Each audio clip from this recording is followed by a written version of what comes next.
¿Quién mató a Sarmiento, señores? Dios ha muerto, planteaba Nietzsche. En nuestro caso, el dios de la educación en la Argentina vendría a ser Sarmiento. Nos preguntamos entonces, ¿Sarmiento ha muerto? Y si no es así, ¿lo van a dejar morir? Porque lo que está sucediendo hoy en la educación es un acto de crueldad a futuro. Porque los chicos, los futuros hombres, porque según dice el sistema, la educación prepara a los ciudadanos del mundo, cosa que hoy no es así. Pero los futuros hombres no sabrán distinguir entre lo que es educación, o lo que fue educación, adoctrinamiento y militancia. Porque son muchos los docentes y prácticamente todos los políticos quienes ensucian a la educación. Porque la falta de vocación de algunos docentes demuestra el poco sentimiento de docencia, el placer de enseñar, y demuestra que no les interesa la educación. Y del desinterés de algunos docentes en enseñar es que se contagia el desinterés de todos, mejor dicho, los estudiantes en aprender. Porque lamentablemente deterioran a la instrucción de la República. Y lamentablemente la educación está en manos de políticos inescrupulosos, inútiles e inoperantes, de deshonestos intelectualmente. Santiago Velázquez. Porque como lo planteamos, nuevamente tenemos que hablar de ratas. Como lo planteamos en la última vez que nos encontramos. En el editorial que decidimos titular Demolición, a modo de solución de la actual problemática en Bariloche, tratamos en ese momento la SRN número 45.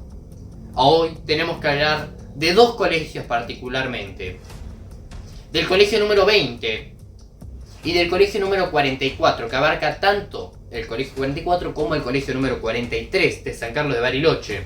Y la verdad es que me exacerba que los medios de comunicación entrevisten por estos temas particulares exclusivamente a los políticos, como es en este caso a Santiago Velázquez, que tienen la enfermedad del político, que aparte de mentir, es que nunca reconocerían un error. Están enfermos. Ahora, particularmente en este tema, ¿a quién responsabilizamos del estado de vicio?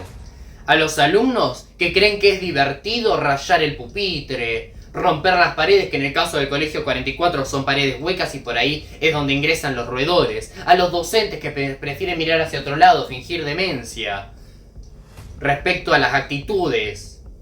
¿A las animaladas de algunos adolescentes? ¿O a los políticos que dejan que pasen las décadas para que se pudra todo, básicamente? Y para empeorar y para deteriorar a la situación edilicia de los colegios. Porque la realidad es que las escuelas son un reflejo no solo de la sociedad, sino que de la Argentina en general. Están destruidas y destrozadas. Y están claramente en una situación de orfandad. Ahora, quienes están en las cabezas, ¿no? Quienes son titulares de las diferentes carteras de educación, tanto a nivel municipal, como a nivel provincial, como a nivel nacional, nos preguntamos, ¿están capacitados para su cargo? Porque, señores, recuerden que el primer acto de corrupción de un funcionario es aceptar un cargo para el cual no está preparado. Les pido que reflexionen, que hagan autocrítica, aunque sea por una vez en sus vidas. Santiago Velázquez dice que hace 30 o 40 años que es docente. Nos preguntamos, ¿ese es suficiente argumento como para decir que está capacitado para ocupar la cartera de educación? Una educación que está en un estado crítico. Una educación que hace siglos que está en crisis. En el cual algunos docentes que consideran dictatorialmente que todos deben pensar igual que ellos, lamentablemente tienen la posibilidad de lavar cabezas, de mostrar una sola cara de la moneda, de manera partidaria o inclusive de manera sindical. La SRN número 132 publicó el siguiente video en las redes sociales del sindicato de UNTER. Miren.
Ahora, contemos a la ciudadanía la realidad del adoctrinamiento detrás de este video. ¿Ustedes sabían o ustedes imaginarían que serían capaces los docentes de obligar a los estudiantes, de adoctrinarlos, de poner a los estudiantes en contra de proyectos que no corresponde que un docente enseñe en el aula, o por lo menos no de manera partidaria y sindicalista como se hizo, como es en el caso del proyecto de declarar a la educación como un servicio estratégico esencial?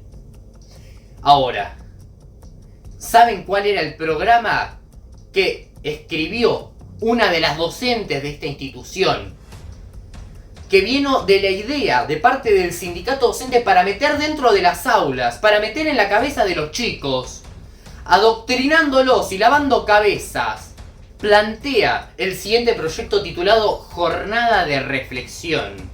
Que se realice dentro del aula una explicación sobre qué significa el proyecto de esencialidad, qué alcances tiene y lo perjudicial de su aprobación para los docentes, para la educación en general y para los alumnos, visto desde un punto, válgame la redundancia, desde el punto de vista sindical, autoritario y dictatorial, además de mafioso, me atrevería a decir. Debería explicar, obviamente desde el punto de vista de un docente, seamos conscientes de esto, el docente que estaba en clase, de qué trata el proyecto de esencialidad, para posteriormente con el trabajo recaudado pedirle a los estudiantes elaborar un cartel exclusivamente con los temas tratados en clase, que es básicamente el que vieron hace algunos segundos. Señores, esto me exacerba. Esto es, creo que, digno para que se pueda llevar a todos los medios de comunicación, y les ruego difusión a quienes creen en el libre pensamiento y en no meter ideas en contra de la voluntad, porque hay muchos chicos que están siendo adoctrinados porque no los dejan pensar lo que ellos quieren, porque enseñan según el criterio del docente, porque creen que todos deben pensar igual que los docentes, lavando cabezas. Y esas son las personas que hoy están enfrente del aula, trabajando con su hijo. Señores, deben pedir disculpas públicas. Los docentes a cargo de esto deben pedir disculpas públicas de parte del sindicato, que creyeron que era apropiado tratar estos temas en las aulas, y peor aún que así haya sido, imponiendo ideas y prohibiendo el libre pensamiento. Algunos alumnos que se informan, que están al tanto, supieron contestar, supieron levantar la mano y argumentar. Porque, señores, lo planteaba Orwell, George Orwell, si algo significa la libertad, es el derecho a decirle a la gente lo que no quiere oír. Pero mientras tanto, otros estudiantes sin herramientas son adoctrinados y les lavan el cerebro. Permítanme contarles una historia. No recuerdo si esto sucedió entre el año 79 y el año 1982, en Corea del Norte, en el régimen dictatorial de Corea del Norte, en el cual, entre el año 79 y el 82, sucedió un terremoto. Un terremoto en una ciudad bastante poblada, digamos, una ciudad grande, y dejó destrozado absolutamente todo. Ante esto, la medida del gobierno del régimen norcoreano, fue entregar, difundir y repartir a la ciudadanía de esa, válgame la redundancia, de esa ciudad, folletos y libros socialistas, como diciendo: tené, esto es lo que decía tal persona de carácter socialista, arréglense. Dicho esto, obviamente era un suceso de carácter, de hecho, mundial, por la magnitud del terremoto, si mal no recuerdo. Sin embargo, no obstante ello, el gobierno de Corea del Norte negó que ese terremoto hubiera ocurrido. Mientras tanto, a día de hoy, de hecho, esa misma ciudad se sigue reconstruyendo. Mientras tanto, esa ciudad estaba destrozada. Todos los edificios habían caído, había gente muerta y, por supuesto, muchos heridos. Ahora, se negó al mundo hasta el año 2017 que ese terremoto había ocurrido. 40 años de mentiras absolutas. Y reitero, a día de hoy, esa ciudad se está construyendo. Díganme, ¿qué diferencia hay, además de lo edilicio, que es una realidad, entre estar dentro de Corea del Norte y estar dentro de las aulas con particulares docentes, con particulares ideas? Señores, la izquierda en la historia de la humanidad mató y es responsable de la muerte de más de 150 millones de seres humanos. Es claro que no sirvió en lo social, en lo político, en lo cultural ni en lo económico. Señores, son cuasi enfermos mentales. Hay que demoler, como planteé en la última ocasión que nos encontramos. Deben ser eliminados, porque claramente no ha servido. Porque si no, van a colaborar con el cambio genuino y sincero que se está proponiendo. Les pedimos que por lo menos den un paso al costado y no estorben. Y no continúen estorbando, mejor dicho. Porque siempre es la misma historia y personalmente estoy harto. Para cada 24 de marzo se tergiversa la historia. Para cada 2 de abril se tergiversa la historia. Cada vez que se tiene que hablar, y en una zona como estamos acá en la ciudad de San Carlos de Bariloche, donde es un tema de hecho muy recurrente, se tiene que hablar de la conquista del desierto, se tergiversa la historia. O por ejemplo, cuando se tiene que hablar del 12 de octubre, ¿saben qué? Se tergiversa la historia, señores. Siempre es la misma historia. ¿Por qué se tiene que hablar en el 24 de marzo, recordando todo lo que sucedió en la década del 70? ¿Por qué se tiene que hablar de la noche de los lápices y de María Laura Falcone? Y no se tiene que hablar de Paula Lambruschini, quien fue asesinada, la hija del militar Lambruschini, que fue asesinada por una bomba. Matando a gente que tampoco tenía nada que ver, matando a gente de ese edificio, matando a una señora que iba tranquilamente caminando por la calle. Y adivinen quién habrá puesto esa bomba. La mamá del senador, ex ministro del Interior de la Nación, Guado de Pedro. Porque señores, son todos iguales y la historia se repite. Inclusive ahora con las internas que estamos viendo, la ridiculización de la libertad avanza. Porque hoy por hoy no se puede tomar en serio absolutamente a nadie. Y están creyendo y están perdiendo todos los políticos actuales la credibilidad. Porque juegan con la gente, juegan con la esperanza de la gente. A nivel educativo están planteando una colonización. Porque en todas las clases de historia en las que su hijo asiste, se lo aseguro, la profesora de historia está planteando lo siguiente cuando se habla de colonización. Los europeos vinieron a América a imponer una cultura, a eliminar indígenas, pueblos originarios, y que vinieron a imponer una cultura religiosa, una cultura de civilización, digamos, ¿no? Lamentablemente, hoy, dentro de las aulas, están colonizando. Cuando hay otras claras prioridades que debieran ponerse en primer puesto de la lista, como por ejemplo alfabetizar, porque hemos vuelto a 1870, la era en la que llega Sarmiento a la historia argentina.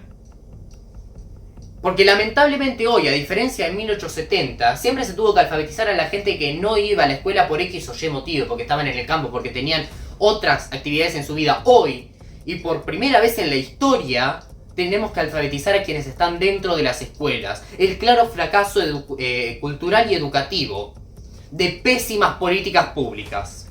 Señores, si seguimos así, deseducando, desinformando, colonizando, tergiversando la historia, mal informando y fomentando la ignorancia, deberíamos cambiar el himno a Sarmiento, porque me parece una total y absoluta falta de respeto. Porque ya no es inmortal Sarmiento, si es que hablamos en estos términos. Porque están creando ustedes una mentira. Volvemos a la pregunta del inicio, ¿no? Sarmiento, ¿ha muerto? Permítanme sacar mi síntesis. Yo creo que no ha muerto. Lo están matando. La pregunta que debemos hacernos es, ¿lo van a dejar morir? Y me dirijo a los docentes, a los políticos que deben hacerse cargo. Señores, y como plantearía Sarmiento en alguna ocasión,